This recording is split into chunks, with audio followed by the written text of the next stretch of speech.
It's September in Colorado, and that means thoughts are shifting from sun to snow. When will we get it? How much will we get? And how low will it go? Important questions not just for skiers and snowboarders, but for all Coloradans. So a lot of our water here in Colorado comes from melting snowpack across the higher elevations. And with climate change, you're basically changing where that melting level is. Andrew Winters knows snow. As an assistant professor of atmospheric and oceanic sciences at CU Boulder, he's been tracking where snow falls.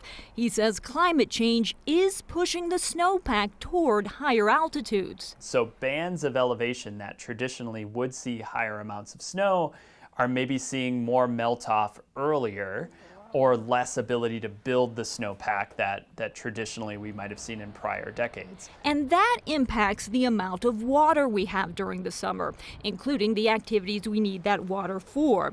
Less snowpack also means more dry and exposed vegetation. Add in those downslope wind days we see during winter months, and our fire season here in Colorado is year-round now, and the Marshall Fire is a great example of that a few years ago. But there's also the other extreme. The warmer the atmosphere, the more moisture it holds. And so when we're talking about the snowstorms that we may see in the winter, the thunderstorms we may see in the summer, there's a greater capacity for those events to potentially deliver more precipitation when they occur, which could lead to more flooding.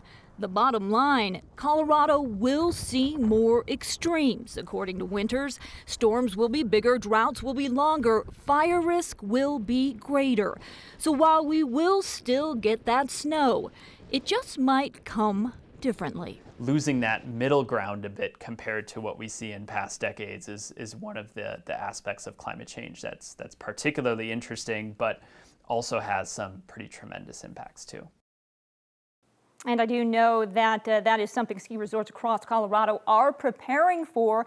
They know they are going to need to adapt. And at this point, many are in a sort of race against time right now to do so. Now, it's also important to point out, while a warming climate will certainly impact our snow and our winters, experts believe it will also increase the number of those really hot days we get during the summer, those day after day of really hot temperatures. And of course, that will impact our most vulnerable communities, certainly the most. And we've seen those extremes in the last couple of years. We're seeing them. It's happening now. We're going to continue to see. And I want to throw out a statistic that some of the smartest scientists across the world, the climate scientists, are now predicting that at the rate right now that our greenhouse gas emissions are going, that by the end of the century, really, our temperature at the surface will warm 7 degrees. Now that's pretty important to think about, because take into consideration, since 1900, our average surface temperature has warmed 2 degrees.